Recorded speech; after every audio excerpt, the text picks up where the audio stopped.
everybody, and welcome to this webinar titled Shoulder Arthroplasty, a clinician's approach to diagnosis, complications and rehabilitation.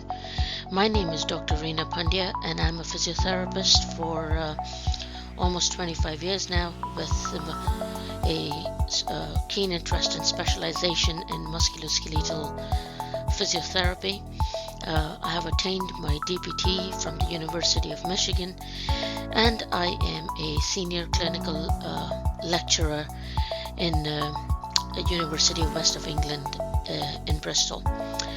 So without further ado, let's go ahead and have a look at what the learning outcomes of this webinar are going to be.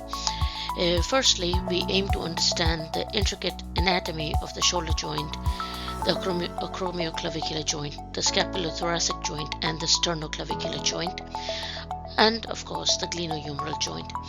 We are also going to identify the muscle groups and the dynamics between the muscles, and this knowledge will empower us to understand the normal functioning of the muscles and their effect on the joint kinematics, which will help us understand the effect surgery such as shoulder arthroplasty would have on the functioning of the shoulder complex. Secondly, we're going to analyze the biomechanics of the shoulder joint. We are going to be talking about its range of motions, the stability mechanism, the functional movements, and this will help us comprehend the physiological principles underlying shoulder injuries and help us shape the rehabilitation protocols and preventative strategies towards further injuries. So let's